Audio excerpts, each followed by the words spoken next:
If you've got a 401k, an IRA, or a pension plan, I've got some really bad news for you. The IRS wants you to think that these so-called qualified plans are the best way to save money for retirement. They induce you to max out your plans by giving you tax breaks right now and allowing your money to grow tax-free over the years. Sounds pretty good, right? Wrong. The fact is that putting money in your 401k or IRA is almost the worst thing you could do for your retirement, because you're going to be taxed out of your gourd when you finally retire and need the money the most. Then, when you die, guess what? The IRS will hit you with a double whammy. They'll tax your estate when you die, then they'll tax whatever is left again when it is inherited by your heirs. And on top of the tax problems, you'll also have to deal with market volatility that can kill your portfolio. Just think about 2001 and 2008. What if there were a way to avoid tax burdens at retirement, avoid portfolio-killing down years in the market, and virtually eliminate any worries you may have about outliving your money during retirement? On this video, I want to show you an IRS-approved class of tax-friendly retirement savings vehicles that beats the pants off your IRA, 401k, or pension plan. They've been around for years, are offered by the oldest, largest, and most financially stable institutions in the world, and allow your money to grow tax-free, just like your current qualified plan, but has zero taxes when the money is dispersed at retirement. Think about that for a minute. Zero taxes on your estate when you die, and zero taxes when the money is transferred to your heirs at death. Listen to that one more time. Zero taxes as your money grows, zero taxes when the money is distributed, and zero on your estate when you die, and zero taxes on the money inherited by your family. Zero. And here's the best part. Unlike your qualified plan, there is no risk that you will lose principal on the investment during a down market. If the market tanks like it did in 2008, your worst case scenario is no gain, but no loss either. What I'm talking about is a retirement savings vehicle that will help make sure you don't outlive your money during retirement. Are you intrigued? Well, you should be. I want to take a few minutes right now to share with you an important message about the best retirement savings vehicle you've never heard of. Let's start by talking about the IRS. They desperately want you to think that an IRA is the best way to grow your money for retirement. You know what? It's not even close. I'm talking about what the IRS calls qualified plans, IRAs, 401ks, pension plans, and so forth. Compared to traditional brokerage accounts where you'd normally buy stocks, bonds, and mutual funds, these qualified plans have some really good tax advantages. First, you can invest in a qualified plan with before tax dollars. Number two, you don't have to pay taxes on these gains every year like you do on regular stocks and mutual funds, so your money grows tax deferred. It's not taxed until you take the money out when you finally retire. That means you have more money working for you during those years leading up to retirement. Sounds pretty good, right? Well, yeah. Compared to a regular brokerage account, sure. But that's like saying a bicycle is the best mode of transportation going. Of course, a bike beats the heck out of walking, especially if you're trying to travel outside of your immediate neighborhood. But what if you're trying to travel across town or clear across the country? You might want to try a car. And what if you're trying to get overseas? Walking's out of the question. And that bicycle is pretty much worthless. You'd be much better off in a jet plane. So, just to make sure you're following my analogy, a regular brokerage account is like walking, lots of tax problems. A qualified plan is like a bicycle or maybe even a beat-up old car. Better than walking, but not super helpful on extra long trips like, say, retirement. What I'm going to show you on this video is like having your very own top-of-the-line private jet, fully fueled and ready to go with your own personal pilot. Yeah, it's that much better. The key to really maximizing your retirement savings is to understand the difference between tax-deferred and tax-free. Under the IRS qualified plans that you probably have right now, your money is growing tax-deferred, which inherently means that it will be taxed at some point in the future. Guess when that point is? That's right, when you retire and need the money the most. You probably won't be working, tax rates will probably even be higher than they are now, and you won't have any IRS-friendly deductions for kids or mortgage interest if your house is paid off, which means that you'll be paying a huge percentage of what you take out to the IRS in taxes, which, of course, reduces the amount that you have to spend for living expenses and lifestyle. Here's another way to look at it. Uncle Sam is counting on you to pay more than your fair share of taxes when you retire. Think of how brilliant that is. Let's encourage people to contribute money by giving them a tax break now, then let that money grow tax deferred so we can get an even bigger chunk of taxes from them later. Hey, I'm all for paying my fair share of taxes, but I tell you what, giving the IRS a bare minimum of $33,000 for every $100,000 I withdraw from my qualified plan at retirement? Just plain ridiculous. Look, you've paid taxes and you'll continue to pay taxes for your entire working career. Let's keep the government's hands out of our wallets at retirement, okay? For the record, that $33,000 out of every $100,000 you withdraw isn't a worst case scenario either. You realize that, don't you? With the probability that tax rates will rise, it's probably actually a best case scenario. Any right-thinking person can see that the tax rate of 40 or 50% isn't out of the question 15 or 20 years down the road. So, let's talk about this so-called jet plane of retirement savings vehicles. You know, the one that beats the pants off a regular brokerage account or qualified plan. Before I tell you exactly what it is, let me show you some of the major advantages it holds. First, tax-free accumulation. Just like a qualified plan and way better than a brokerage account, your money grows year after year without having to pay taxes on the annual gains. Compound interest can then work its magic, which allows your money to grow bigger and faster. We don't need to have a discussion about compound interest, do we? If you're not familiar, just go to Google and type "the greatest miracle of growing money ever known to mankind" and find out about the greatness of compound interest. Second, tax-free distribution. Here's where your current qualified plan starts to look really bad.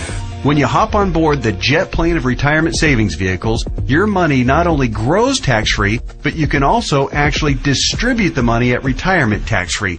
That means that on the same $100,000 distribution I just talked about, you keep all of it, regardless of the then current tax rate. 30% tax rate? You won't care. You'll pay no taxes. 40 or 50% tax rate? Let everyone else worry about that. Your retirement savings can be used tax-free. $100,000 means $100,000 to spend, not $67,000 or less. Which do you prefer?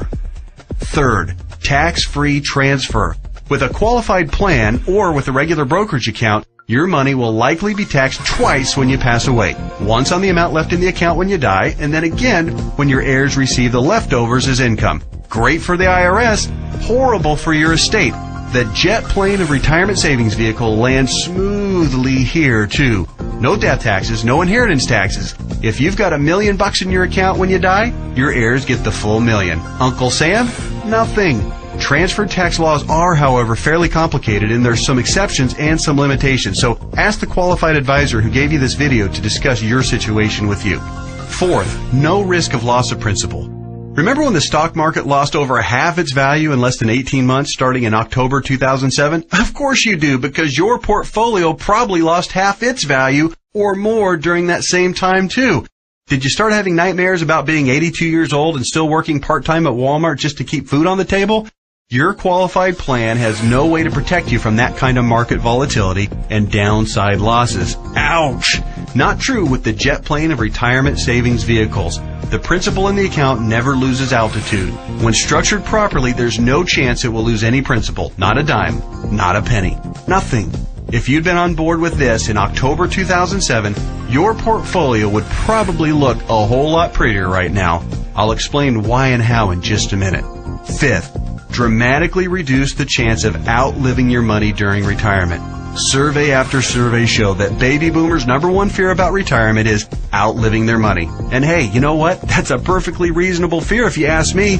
If you have $1 million saved and you retire at age 65, that's pretty good if you only plan on living until you're, say, 70 or 75 and if you don't have any significant medical issues.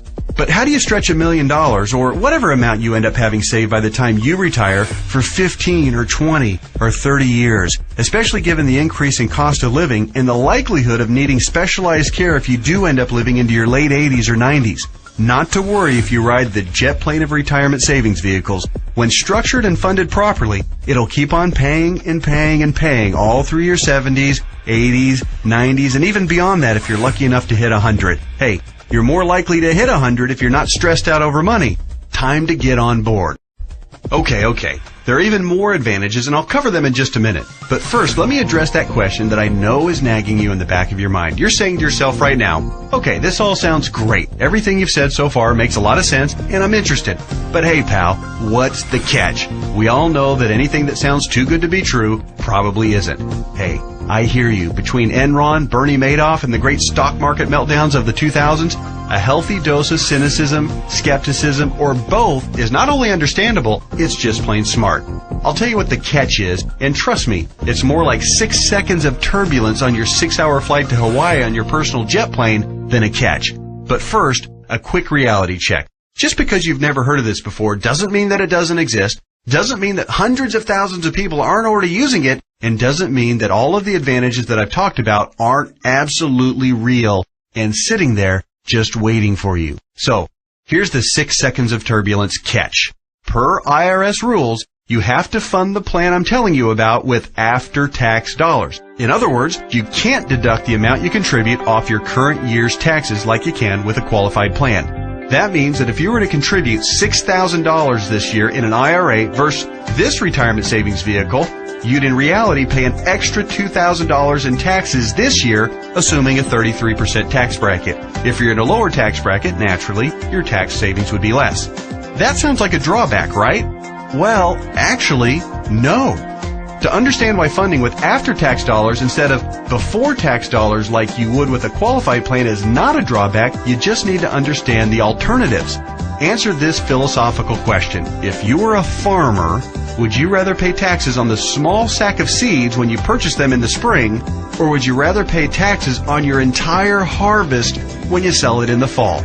Well, do the math. If a farmer bought $1,000 worth of seeds and was taxed at 8%, he'd pay $80. But if the farmer planted those seeds and paid the same 8% of taxes on a $50,000 harvest, he'd pay $4,000 in taxes. 80 versus 4,000. That's a 50 times increase in taxes paid.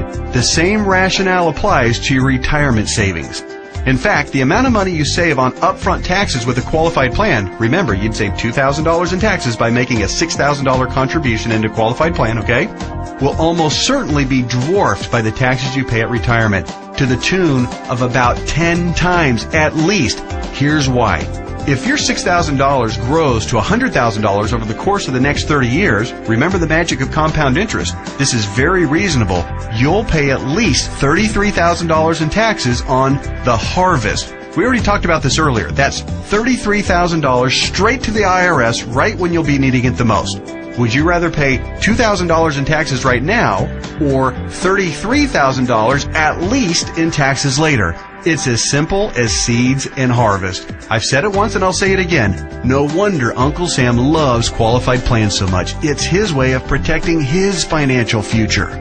Okay. So let me go ahead and draw back the curtain and show you what the jet plane of retirement savings vehicle is. Just do me a favor and hear me out, because I'm going to admit it right now, right up front, it might sound a little, well, boring right at first.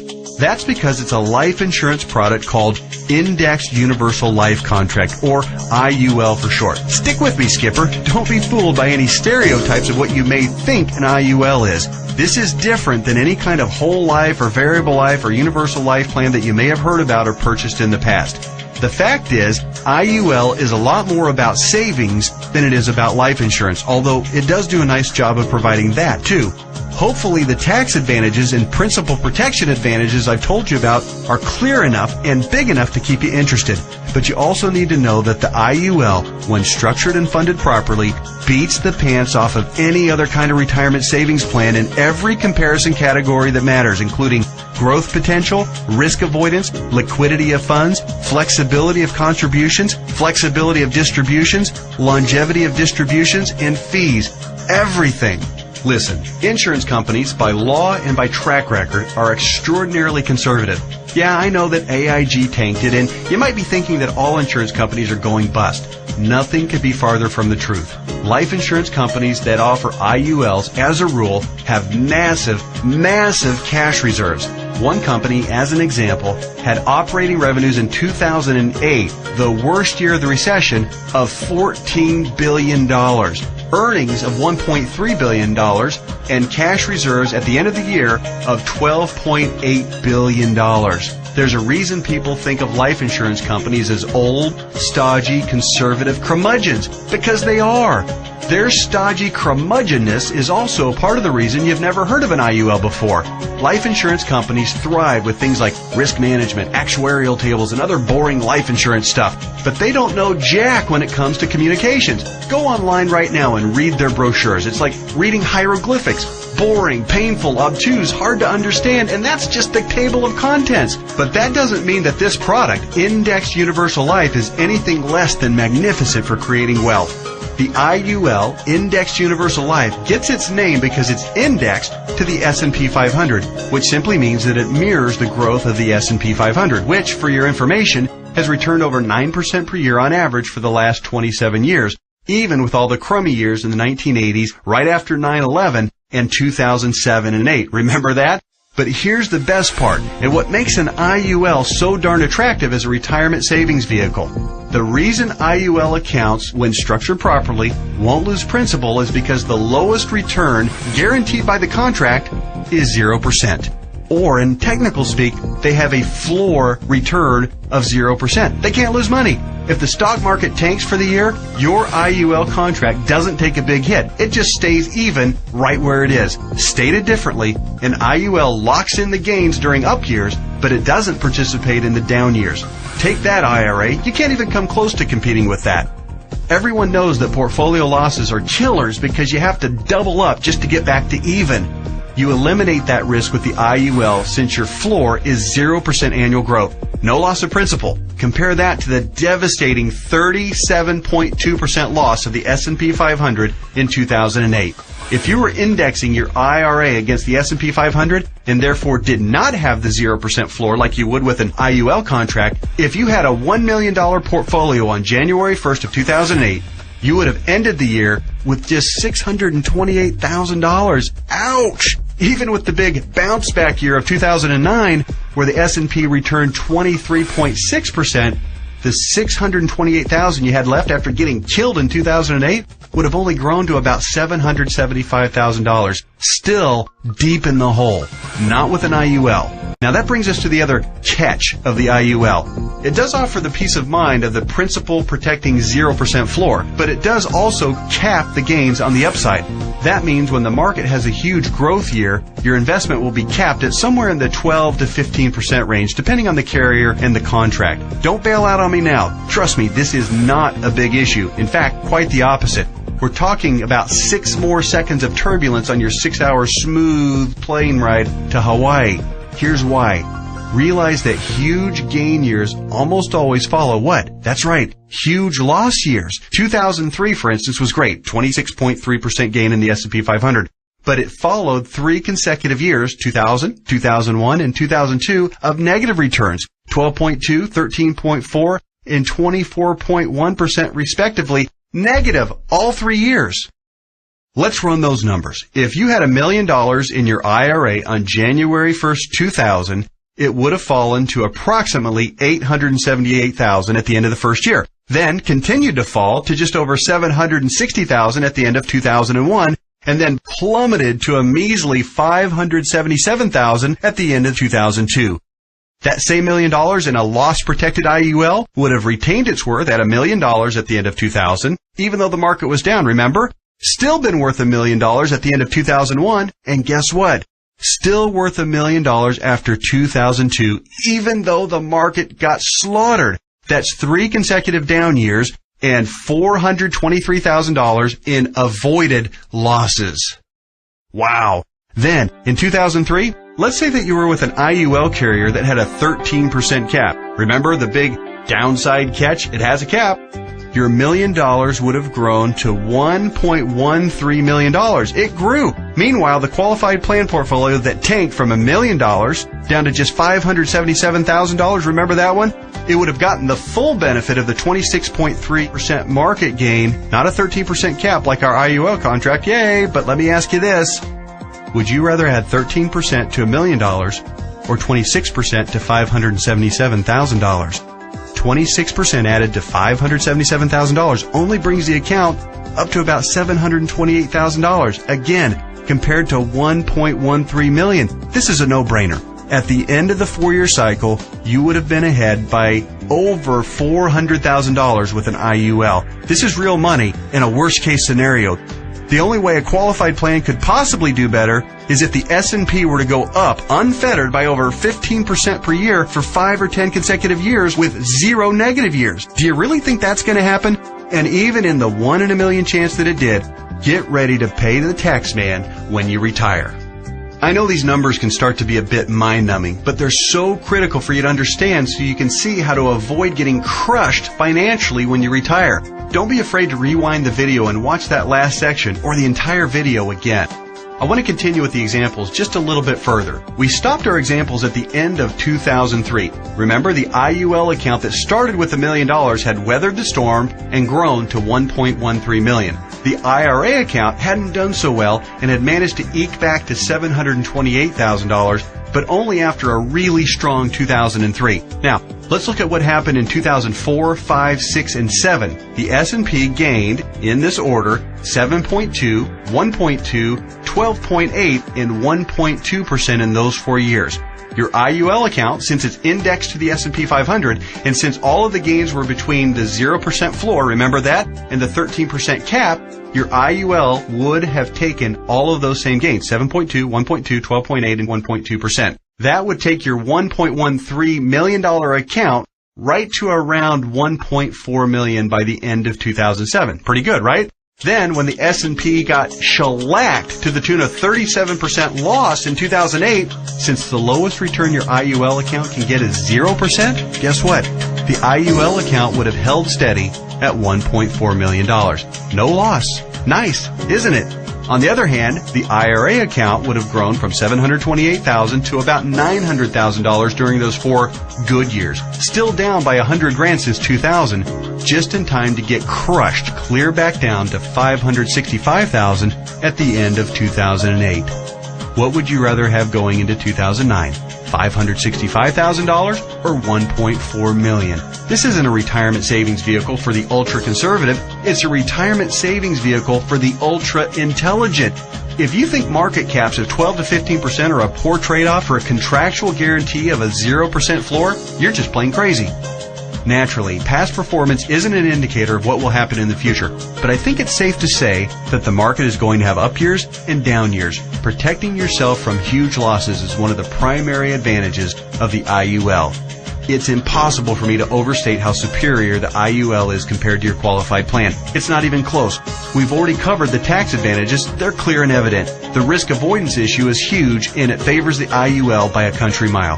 But also remember, indexed universal life is also, life insurance. Here's what that means. If you die the day after you fund an IUL policy, or any time thereafter, your heirs will receive a death benefit tax-free. The amount of the benefit depends on the size and structure of your policy, but think about your qualified plan and brokerage accounts for just a minute. How much do they pay in death benefits if you were to die early? Oh yeah, none, because they're not insurance. Are you starting to see what I mean by the best retirement vehicle you've never heard of? Hey, that reminds me. Let's talk a little bit more about why you've probably never heard of an IUL before. I already told you that one of the main reasons was that stodgy old insurance companies have horrific communication skills. But there's actually a bigger reason, which is financial advisors almost never talk about IUL. Why is that? Simple math. Only licensed insurance agents can legally sell you an IUL, and most licensed money managers and brokers are not licensed to sell insurance. In other words, the guy who sells you your IRA can't, by law, sell you an indexed universal life policy. And if he can't sell it, he can't make any money on it. End of story. Your financial planner's motivation is to get you signed up for an IRA or 401k and then make money on you for life as your investment grows. They don't care about your future tax burden. Why should they? Seriously, call your investment advisor on the phone right now and ask about an IUL. Chances are 99% he or she has never even heard of it. And if they have zero working knowledge of how or why it works. How would they know? They don't know insurance products. They like to think they have a corner on the market of helping people save enough money to retire, but they don't. They're selling skateboards, bicycles, or roller skates and pretending like the big, shiny private jet doesn't even exist. The fact is, the IUL is the best possible wealth accumulation vehicle for your retirement. For most people and in most situations, it simply cannot be beat for tax advantages, safety, growth potential, liquidity, and flexibility. Alright, just one more quick topic and then we'll let your licensed insurance professional take over and discuss all the fine point details as they relate to your specific situation. And that topic is the logistics of how the IUL works. It works like a life insurance policy in the sense that you make monthly or annual contributions into your account. You will work with your advisor to determine what the optimal amount is for your situation. It'll vary depending on how many years you have left until retirement, your financial goals for retirement, and your current financial ability. The money you contribute to an IUL, like we've discussed at length, will continue to grow tax-free. Unlike a qualified plan account, you may have access to your money at any time you want or need it without a penalty before or after you retire. That's what's called flexibility. When you do pass away, the balance of the account will be passed to your heirs tax-free, just like with any other life insurance policy. The IUL really does offer the absolute best of all possible scenarios. It's tax-friendly, it's safer than safe, and it gives you flexible access to your money. The next step is yours. You simply need to meet with the licensed insurance professional who gave you this video and discuss your particular situation. He or she will answer all of your questions, I'm sure you have several, and discuss all of your options. You may want to consider watching this video again, this time with a pen and paper handy to jot down any notes or questions you may have. Like anything else worthwhile, there are plenty of details to be covered and there's a bit of a learning curve. But whatever you do, don't do nothing. There's too much at stake. Don't fall prey to what I call the law of diminishing intent. You know what I mean. You intend to make the call and learn more, but you get overwhelmed with 1,000 little urgencies of life and you look up and a few months or even a few years have passed and you haven't done anything. So take one action right now. Set an appointment to meet with the insurance professional who gave you this video. You can do so by either calling the number on the screen or by filling out the form at the website shown on the screen right now. That's it. Do that one thing right now. And take a closer look at the jet plane of retirement savings vehicle, Indexed Universal Life. You'll be glad you did.